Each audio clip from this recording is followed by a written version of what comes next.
Welcome to the Forgotten Narrator. The Emperor does not scream, at least not in any way that can be heard. Not by the Custodes who stand eternal vigil at his feet, not by the tech priests who mutter binheric prayers into cogitator ports, and not by the psychers who are consumed in his name. But deep beneath the gilded surface of Terra's most sacred chamber, there is a weight, a presence, more crushing than gravity, more suffocating than silence. It is the agony of a god entombed in flesh, caught in the crossfire of immortality and failure. Imagine for a moment the horror of being aware for 10,000 years. Of feeling your body rot cell by cell while your mind remains intact, hyper-lucid, omniscient, and inescapably awake. The Emperor of mankind, once the pinnacle of power and vision, now lies in a perpetual state of decay, locked into a stasis that offers no comfort. His existence has become a paradox. Alive but not living, conscious but unable to communicate, divine yet subjected to a torment no human or god should ever endure. The Golden Throne, hailed by the faithful as a beacon of salvation, is not a relic of peace, it is a torture device. The Golden Throne was never meant to be a tomb. Its original purpose was visionary, not funereal. Born in the twilight of the Emperor's greatest ambitions, it was a linchpin in a project so grand it could have altered the fate of mankind forever. The Webway Project.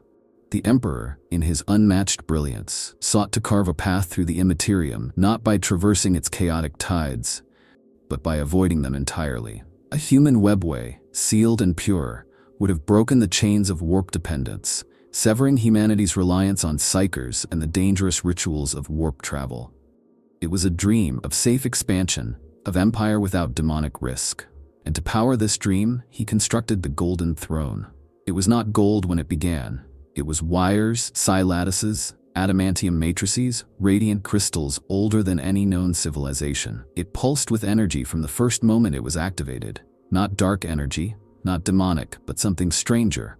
Harmonized psychic potential. The throne was built to amplify the Emperor's immense psychic power, to stabilize the Webway Gate beneath the Imperial Palace, to create a beacon of order in the immaterial. It required constant calibration. Constant presence. The Emperor sat upon it not as a prisoner, but as a master at the helm of the future. But the device was flawed, not by design, but by desperation. Time pressed too heavily. The Great Crusade strained every resource. Even the Emperor, for all his might, could not be in every place at once. He left the throne to trusted hands, Magnus chief among them, while he focused on Terra, trying to stabilize the Webway Gate before its breach. It was a gamble, a terrible one, and the consequences were catastrophic. Still, the original architecture of the Golden Throne, what little remains beneath the layers of repair, ritual, and decay, is not the cause of his torment. It was once a tool of light, a beacon built by genius. Its very purpose was salvation. That such a machine could become the instrument of his eternal suffering is not just ironic. It is tragic, a tragic inversion of everything it once represented. For in its first form, the throne was not a life support system. It was a key to mankind's liberation. It was hope carved in steel and will. What sits there now is only its corpse. The breach was instant. The consequences were eternal. When Magnus the Red, in his desperation to warn his father of Horus' betrayal, shattered the psychic seals guarding the Webway portal beneath the Imperial Palace, he did more than disobey. He destroyed everything. The wards cracked like glass under a titan's tread, and the portal, still unstable, still incomplete, was flung wide open to the raw, unfiltered warp. Demons flooded in, not metaphorically, literally. Howling things of hate and madness tore through the half-constructed passages, slaughtering Mechanicum workers, destroying entire vaults of arcane infrastructure, and polluting the purity of the Emperor's greatest work. This was the moment the dream died. The Webway project collapsed, not because it failed technically, but because chaos could not be kept out. The Golden Throne was not prepared for this contingency. The entire design assumed the Emperor's uninterrupted psychic presence. He was the firewall, the master switch, the soul force holding the gate together. Without him seated, without his will anchoring the passage, the throne was no longer a beacon.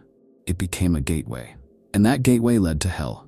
Faced with this disaster, the Emperor made a terrible choice. He could not abandon the Great Crusade's final purpose, mankind's ascension, but he could no longer trust his sons. His return to the throne was immediate.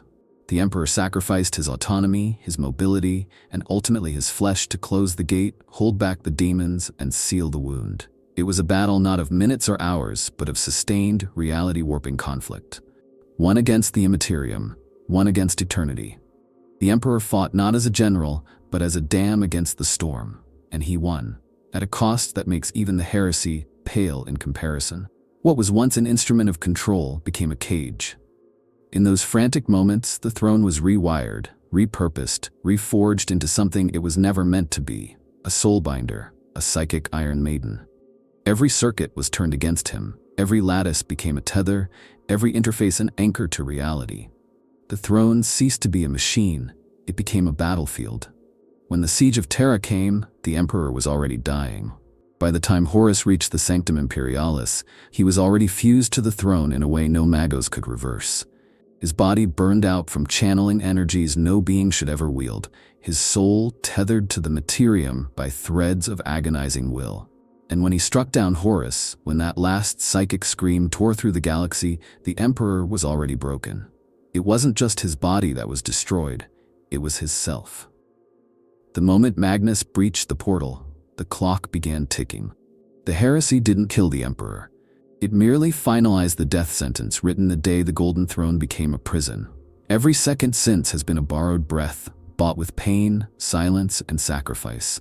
And somewhere, beneath the surface of Holy Terra, that shattered webway gate still pulses in the dark. Sealed, yes, but not healed. A wound that never closed. A threat that never died. And the Emperor, shackled to the thing that once promised mankind salvation, remains its final guardian. Not by choice, but by chains of his own making. The throne does not keep the Emperor alive in any way we would call mercy. Its mechanisms are not healing. They are not supportive. They are binding, holding, containing. What exists upon that throne is not life as we understand it, nor death as we fear it. It is stasis in the cruelest, most absolute form, a prison of function, necessity, and psychic torment. If the Emperor were allowed to die naturally, even now, the machinery would not save him. It would collapse. The Astronomicon would fail. The warp would bleed into the palace again. So it holds him there, not out of compassion, but because the alternative is annihilation. The throne functions through technologies now largely lost to mankind. Much of it is understood only by rote memory and mechanized ritual, carried out by tech priests who recite Binharic prayers and servo mantra instead of diagnostic commands. It is a hybrid system, part psychic amplifier, part biomechanical life support, part arcane relic. Beneath its gilded plating lie miles of circuitry, radiation ducts, soul fiber conduits, and data tomes, many of which date back to the dark age of technology. Some of it was not even made by human hands. At its heart lies a crucible of psychic energy, channeling not just the Emperor's own monumental soul, but feeding it with the harvested life force of psychers sacrificed daily in ritual. They do not power the throne as fuel powers a furnace. Their deaths do not light a lamp.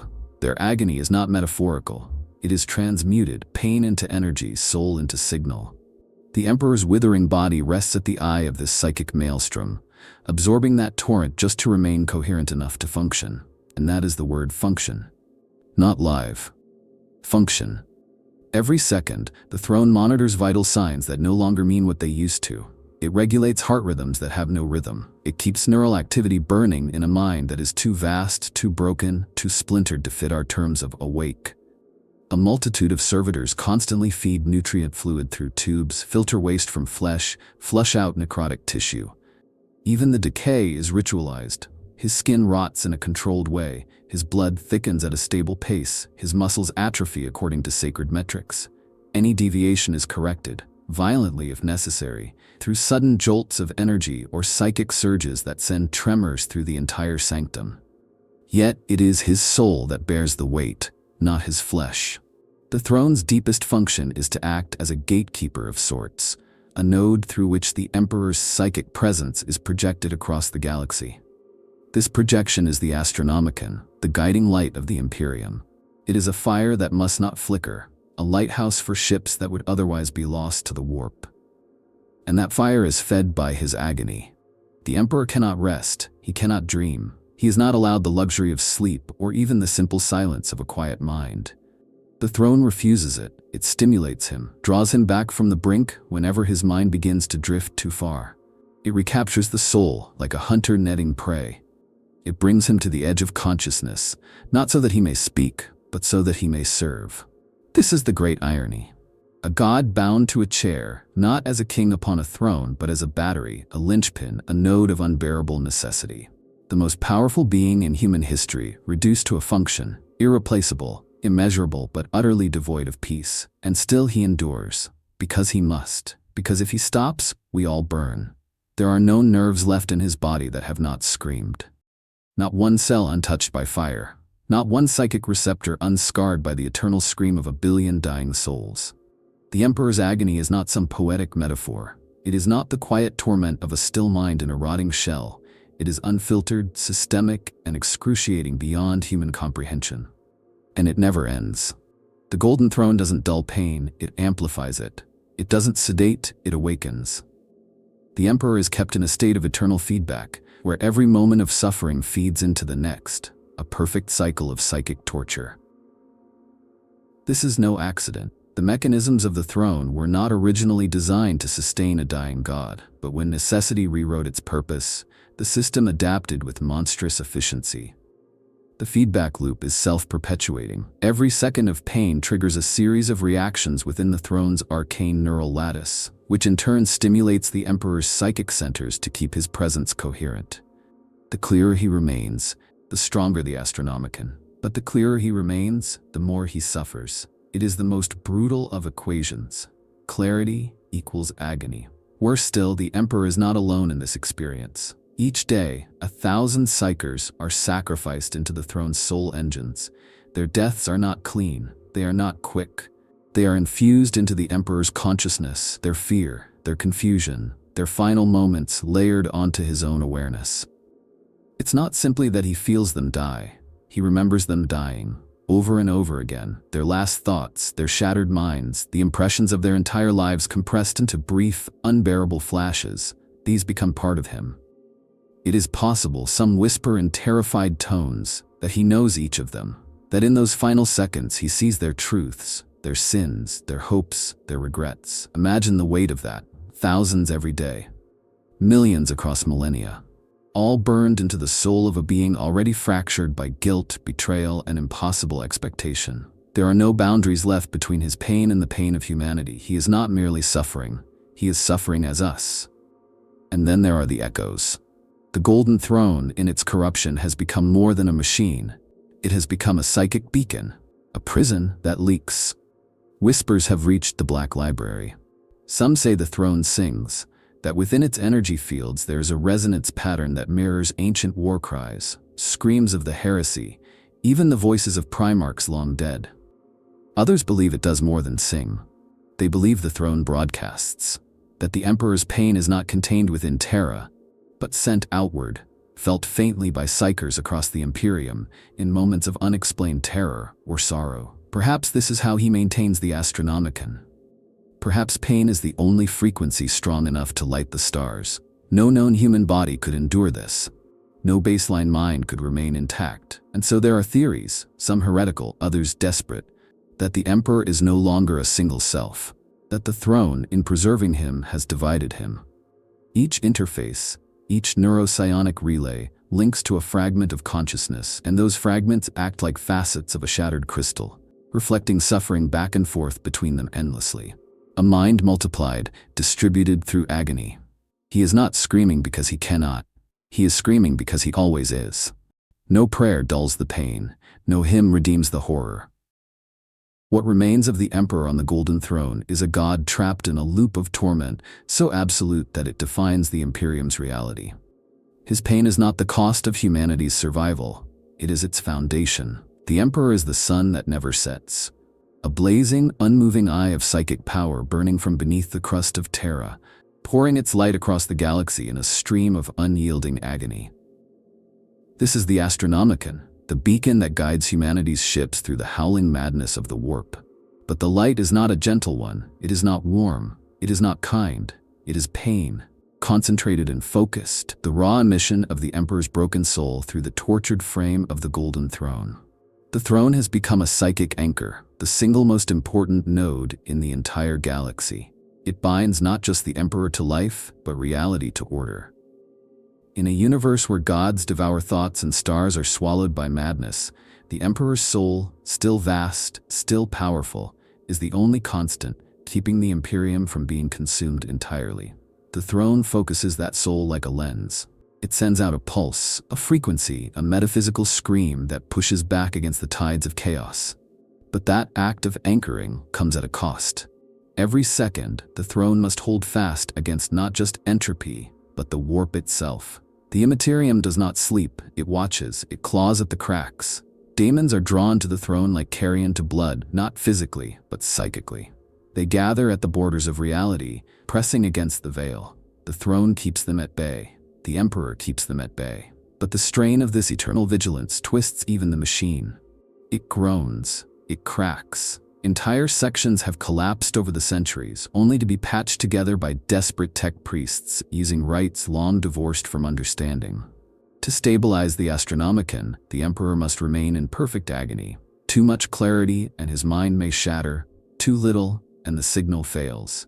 The throne moderates this through ancient feedback loops, layering psychic pressure with bioelectric pain, always keeping him on the cusp of consciousness. It is not balance, it is tension, a wire pulled so tight that if it ever snaps, the galaxy will fall into shadow. Every ship, every astropath, every navigator depends on this pain-born light, and it is not just navigational. The throne's resonance penetrates deep into the warp, acting as a repulsor to the most dangerous demonic incursions. While it cannot protect every world, its pulse weakens the warp around Terra and many of the segmentum solar systems, making demonic manifestation difficult or unstable. The throne is both torch and shield. The Emperor's pain, filtered through it, is a weapon. There are reports, suppressed by the Inquisition, of strange anomalies in regions where the Astronomicon falters. Echoes of laughter, whispered lies, entire ships vanishing despite perfect warp charts. These failures are always temporary, always blamed on stellar interference or miscalculation. But those who study the patterns know better. The Emperor's grip is weakening. The throne, ancient and crumbling, cannot maintain the anchor forever. Some believe the throne does more than repel demons, it binds them. That deep within its coils are entities imprisoned by the Emperor himself during the Great Crusade, kept trapped by his raw will. If this is true, then his suffering does more than light the way. It is a dam holding back a tide of ancient enemies waiting to be released. So the Imperium prays. It chants, it weeps, it spills blood in endless rituals of maintenance and appeasement. Not because it believes these acts fix the throne, but because it must. Because the light must not go out. Because if the psychic anchor ever slips, the galaxy will sink. Not into darkness, but into madness. The Emperor suffers not to save mankind, but to bind it, to hold its reality together by sheer force of will. And the throne is not his ally. It is the chain that makes that binding possible. 1,000 souls a day. That is the price of the throne's continued operation. It is not a metaphor. It is not a mistranslation. Every day, across the miles of the Terran dungeon beneath the Imperial Palace, 1,000 psychers are marched, shackled, trembling, toward the soul chambers of the Golden Throne. There, they are rendered down, not by fire, not by blade, but by the violent unraveling of their minds, their essence stripped from their flesh and siphoned into the arcane innards of the machine that binds the Emperor in torment. The Adeptus Astra Telepathica, with grim efficiency, manages the harvest. These psychers are not criminals. Many are faithful. Some are children. Some were promised purpose. Few know what truly awaits them. They are told their sacrifice is noble, their death necessary, and it is. But nobility does not lessen the horror. Each death is a ritual, a psychic immolation. Their fear, their pain, their terror. It is not merely collateral. It is the fuel. The pain makes it work. The terror feeds the Emperor. The more raw and brutal the death, the stronger the throne stabilizes.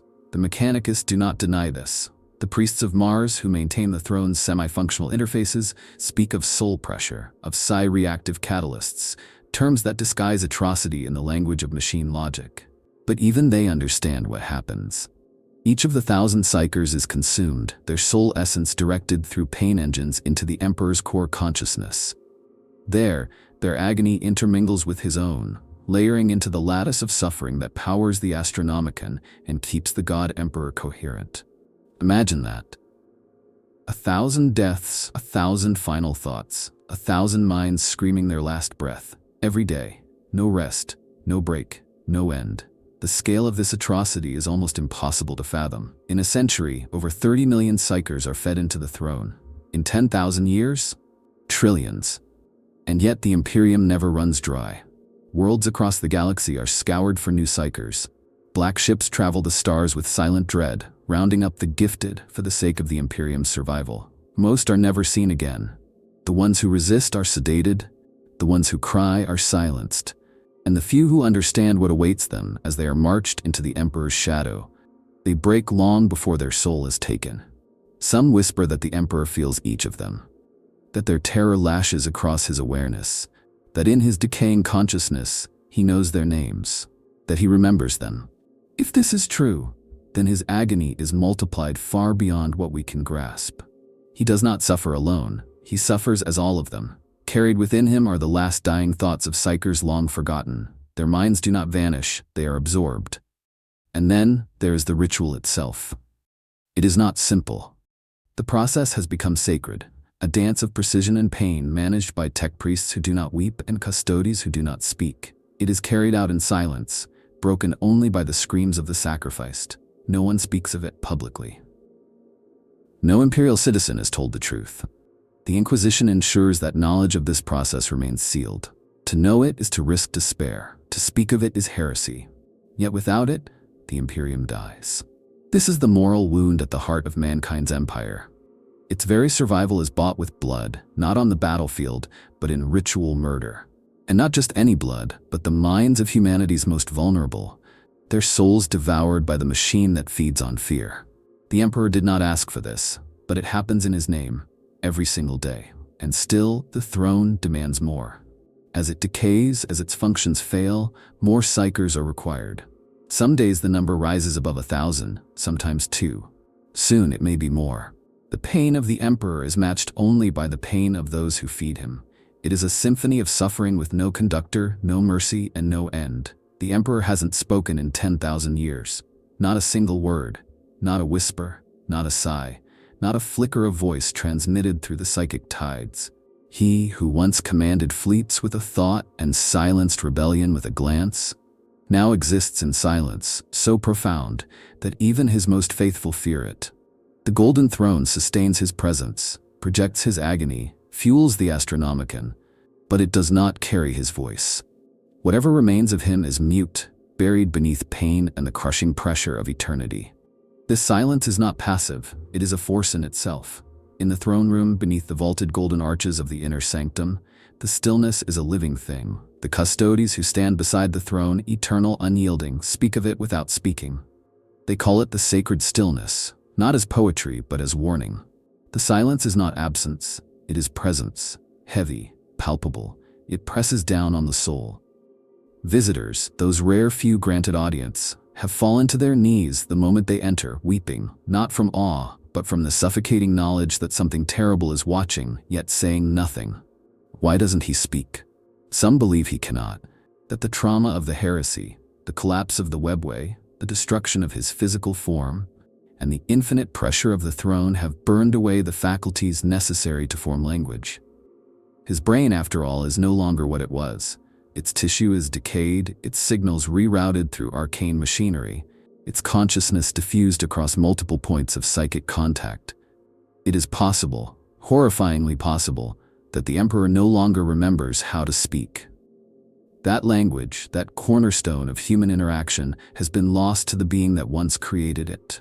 Others suggest he chooses not to, that this is his judgment, his punishment, his mourning.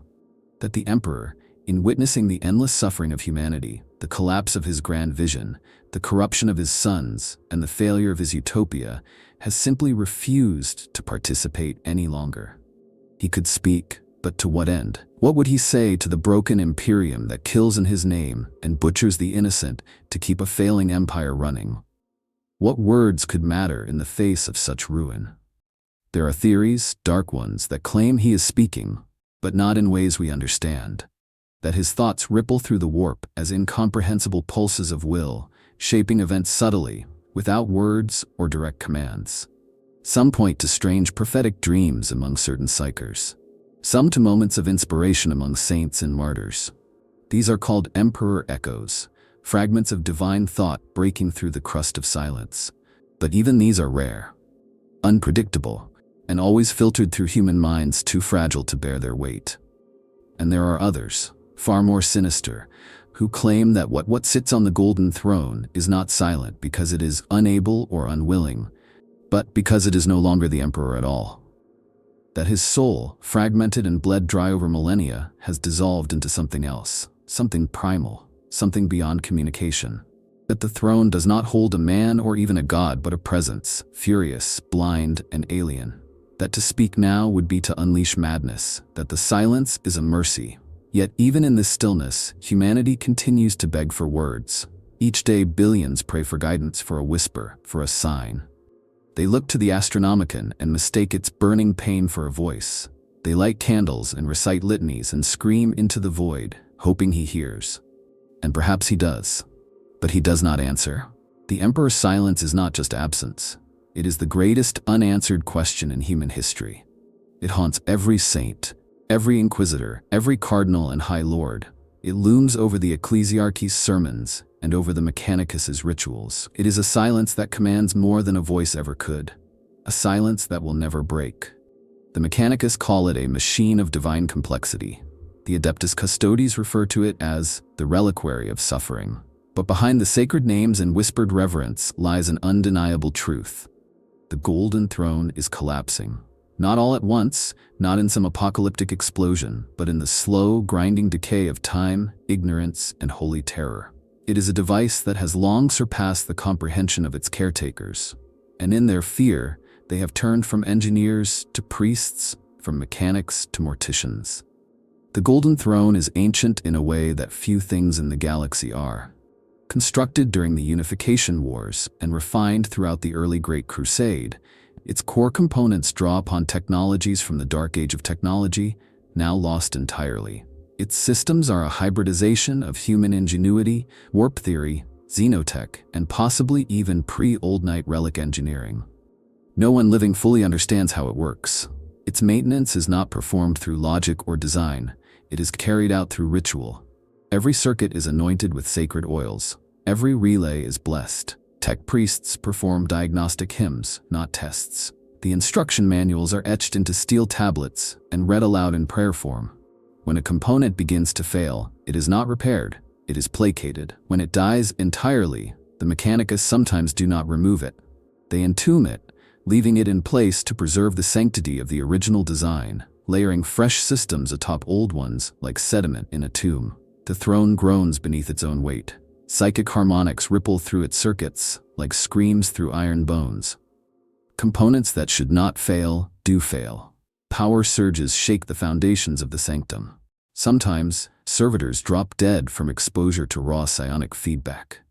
Sometimes, entire systems go dark for heartbeats at a time, and the Astronomicon flickers. Each such event is treated not as an engineering emergency, but as a religious crisis. There are stories, suppressed by the Ordo Reductus, of attempts to fix the throne using logical methods. Magi who dared to question the rituals, who attempted to map the machine with logic rather than dogma. Most of them are dead. A few disappeared into the throne's deeper catacombs and were never seen again. One is said to have gone mad, screaming that the throne itself was alive and did not wish to be healed. Her writings were burned. The Adeptus Mechanicus has long since stopped trying to truly understand the throne. It is too sacred, too feared. Instead, they focus on preventing collapse, band-aids over arterial wounds. Whole forge worlds are devoted to producing parts for a machine whose specifications are no longer known. Entire generations of tech priests are trained not to ask why, only how. And the how is always ritual, always mystery. This techno-heresy is not rebellion, it is fear. The Mechanicus knows that to truly dissect the throne would be to admit their ignorance. Worse, it might anger whatever intelligence or psychic will lies at the heart of it. And deep within the throne's guts, there are places no one enters. Vaults sealed since the heresy, cables that hum with inhuman rhythm, Screens that display glyphs no one can read, yet no one turns off. There is a heretical theory, whispered among rogue tech priests and exiled Cognos initiates, that the throne is not dying, that it is transforming, evolving, that the machine is consuming itself to become something else, and the Emperor's pain, not a consequence, but a necessary input. Perhaps that's the greatest horror. Not that the throne is broken, but that it is working exactly as intended. That 10,000 years of agony is part of the process. That the silence, the blood, the 1,000 souls a day, all of it is not a malfunction, but a design. One no longer understood, but still executing its purpose. And if that's true, then no one in the Imperium is in control. Not the High Lords, not the Mechanicus, not even the Custodes. The Golden Throne does what it does, not because it is failing, but because it was always meant to become something far worse. They do not speak of what they see. The Custodes, guardians of the Emperor's flesh and spirit, do not weep. They do not flinch. They do not falter. They stand beside the Golden Throne in silence deeper than death, their watch unbroken for 10,000 years. Clad in auramite, taller than any mortal man, each one is a demigod in his own right, forged from gene lore and sacred warcraft. And yet, when they speak to each other in their ancient, private tongue, when they allow themselves even the barest human moment, it is said they call the throne by a different name. The altar of endless suffering. To the Custodes, the Emperor is not a god. He is not a myth. He is not even an idea. He is Father. He is the one who made them, not as sons but as weapons, owned to perfection without flaw or equal. And yet they were not strong enough to stop his fall, not swift enough to prevent Horus's betrayal, not perfect enough to save him from this throne of agony. That failure echoes in every breathless moment they stand vigil. Their duty is not passive. Within the throne room, there is always movement, barely perceptible but eternal.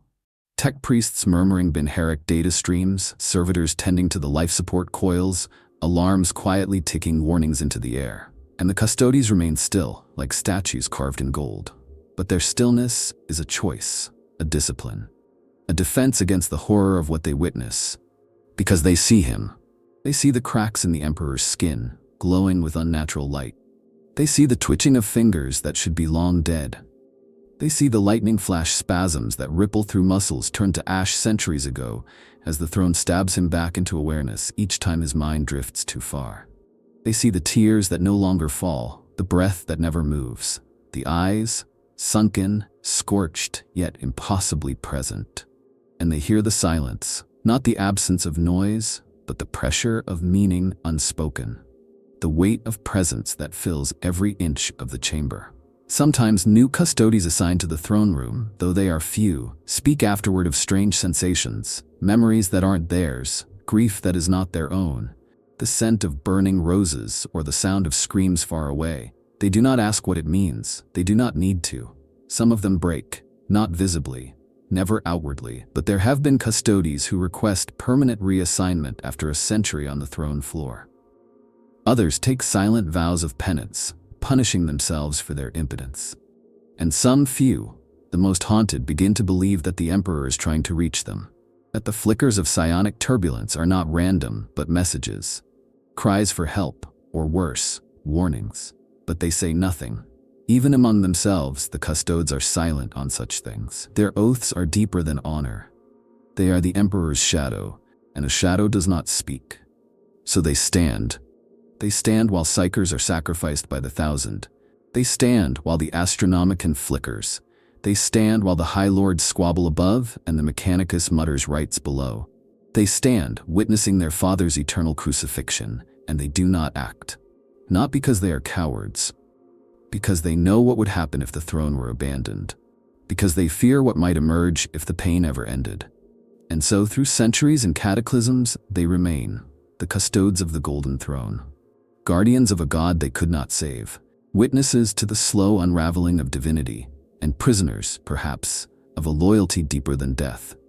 They do not speak of what they see, but they remember. The Emperor's soul is not whole.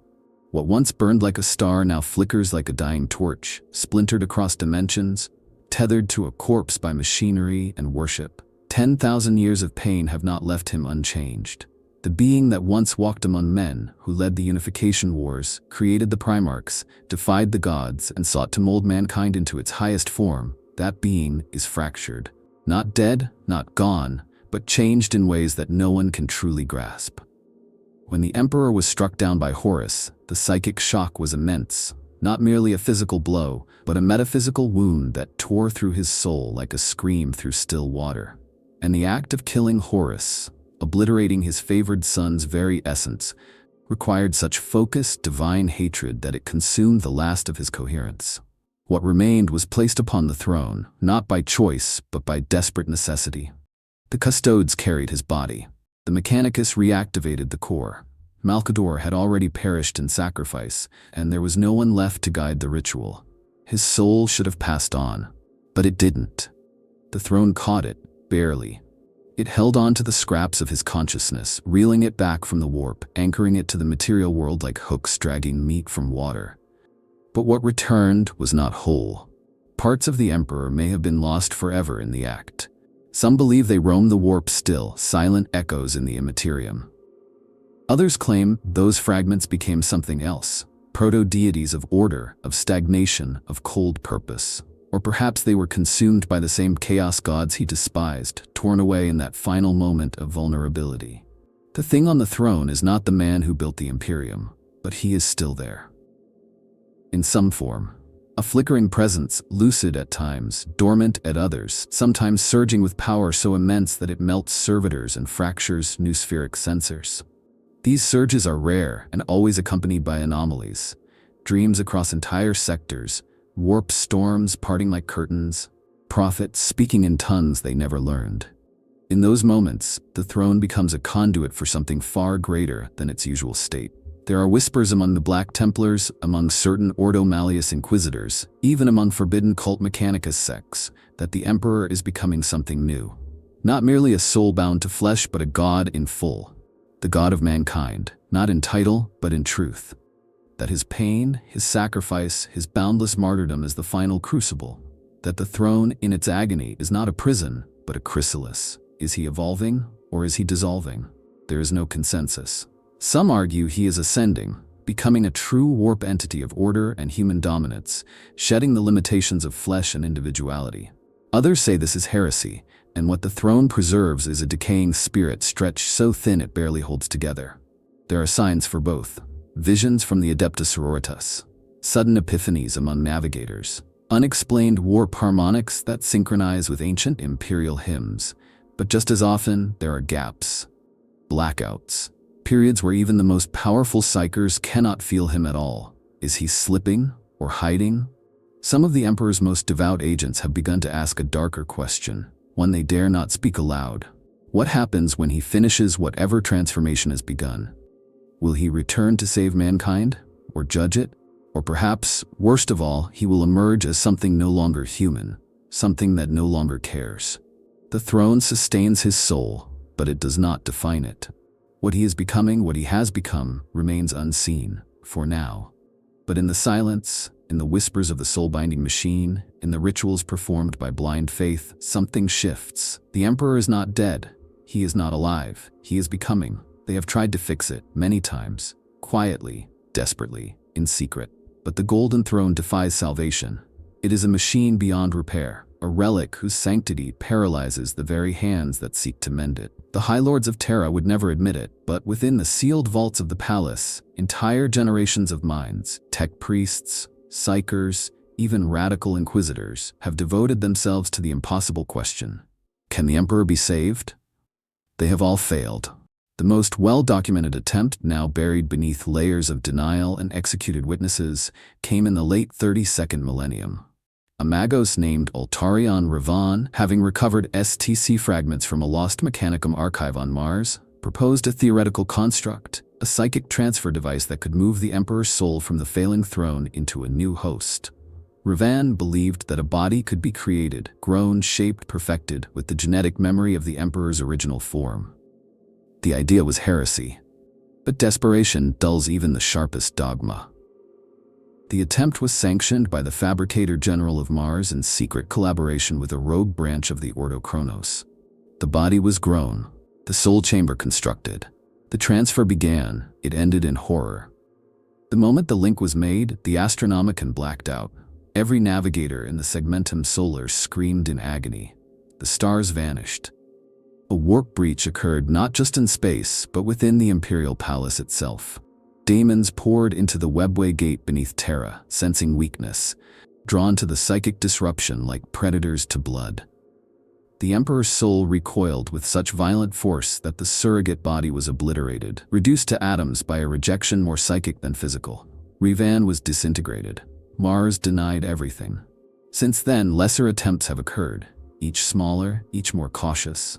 Some have tried to replace subsystems of the throne with modern technologies, but these attempts almost always end in madness, or worse.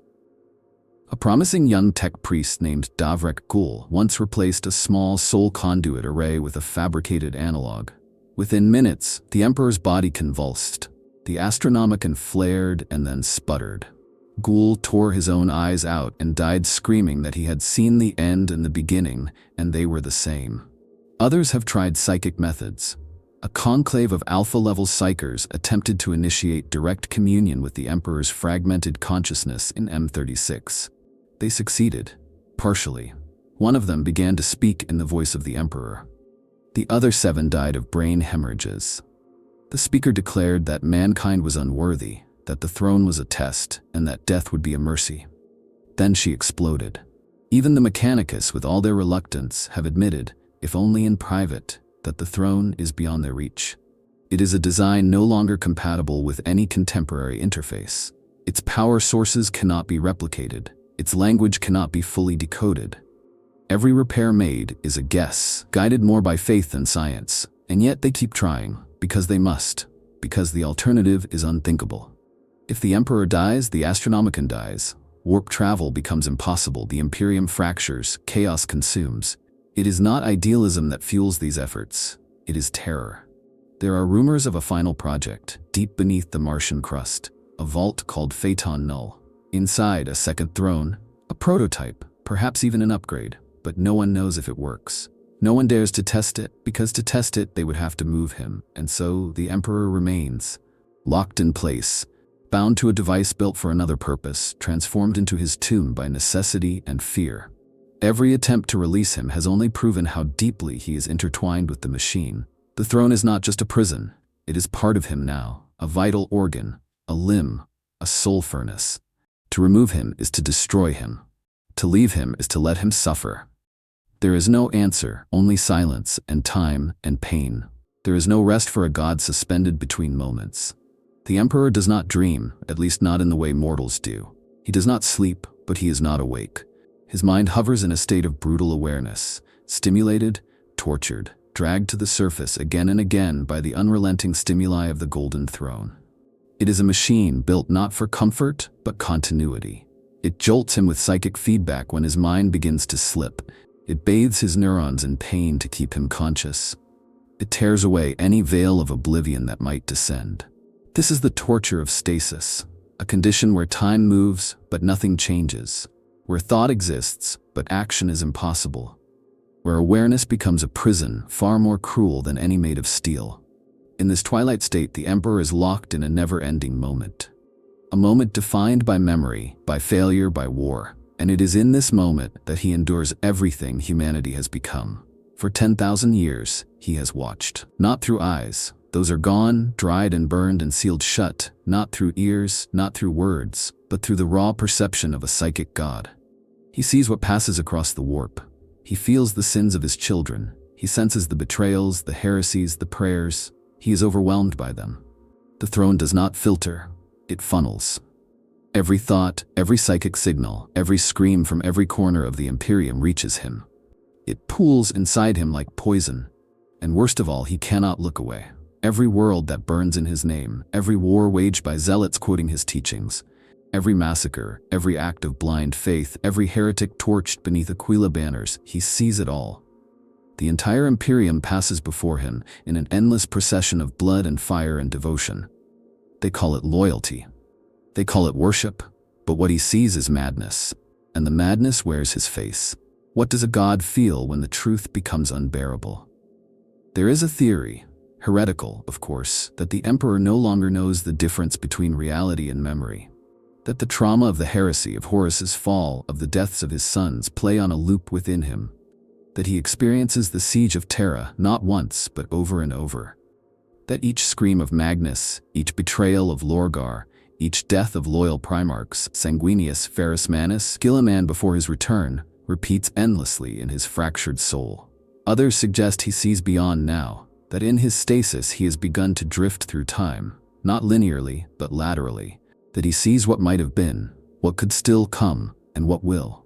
That the Emperor endures not just the torment of now, but the knowledge of futures that will never be.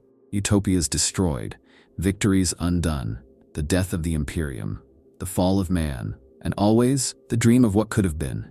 A mankind free from the warp, a galaxy ruled by reason, a golden age of peace and purpose. That dream, still buried in the deepest layers of his mind, flickers like a dying flame. Perhaps it haunts him, perhaps it comforts him, or perhaps, like everything else, it has become one more piece of static in the unending noise of his existence. He is alone, surrounded by servants who cannot hear him, guarded by warriors who cannot save him, maintained by priests who do not understand him, worshipped by billions who have turned his silence into dogma. And through it all, he cannot rest. The throne does not allow it, the Imperium does not permit it. His pain is required, and so he suffers, locked in a moment that never ends, a god dreaming of a galaxy that never was, alone in the dark, forever. We kneel before a god who does not ask for worship. We build cathedrals atop cathedrals, sing litanies into the void, burn incense by the ton, and slaughter psychers in endless rows, all to keep a single dying man alive in agony. And this they call faith. But what if it is not salvation we preserve? What if, at the core of it all, the Golden Throne is not a holy relic, not a divine conduit, but a torture device? Not by design, at least not at first, but by consequence, sustained by necessity, protected by fear, and sanctified by 10,000 years of desperate survival. The Imperium calls it the cornerstone of civilization. But to see the Golden Throne as the seat of empire is to ignore its true function. It is a sacrificial altar. A device that consumes lives to preserve a soul. It demands blood, it feeds on suffering, and it turns that suffering into light. Not healing light, not the warmth of mercy, but the cold beacon of navigation, the Astronomicon, the single most important tool in mankind's continued existence. But how many lives has it burned for that light? If the Emperor were to die, truly die, the Imperium would collapse. Warp travel would cease. The galaxy would fracture into a million isolated fragments, left to rot under Xeno's predation or demonic conquest. Billions would perish in the first weeks. Entire sectors would disappear. The old wounds of the heresy would reopen. Chaos would bloom again in full, unrestrained. It would be the end. So we keep him there. We must keep him there.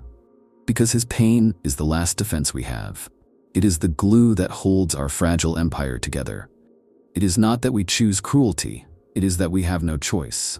And this is the final horror. That mercy in the Imperium is heresy. That to end the Emperor's torment would be to doom us all. There are voices, quiet, fractured, often silenced, that speak of another way. They say the Emperor would not have wanted this. That he, who despised religion, who sought to elevate mankind through reason, would recoil in horror at what his empire has become. They say the greatest act of devotion would be to let him go, to give him peace. But peace is a luxury the Imperium cannot afford. So we continue. We bleed psychers, we chant in data prayers, we worship silence. We maintain a machine that was never meant to last this long, binding a soul that was never meant to stay. The Emperor suffers because we need him to. The throne exists because we have made it too sacred to destroy. The sacrifice is unending, and what is left of him in there? Does he still want to be saved? Does he remember why he stayed behind? Or has he become something else, a creature of pain, of stasis, of cosmic inertia? Is the Emperor still a man? Or is he now the sum total of his suffering? That question is what haunts the darkest corners of the Imperium. Because if the Emperor no longer exists as we knew him, then what are we preserving? And if he does, then are we torturing our God with every passing day? The Golden Throne is not hope, it is not glory, it is the price we pay every second to postpone the inevitable. The sacrifice is unending, the silence absolute, and still we kneel. Not because we believe he can hear us, but because we are too afraid to let him go. If you've made it this far, then you know this story isn't just about the Emperor. It's about us. What we choose to worship, what we justify, what we ignore, and what we're willing to sacrifice for survival. Subscribe to the channel for more deep dives into the dark corners of the 41st millennium. Glory to the Emperor, and may his suffering not be in vain.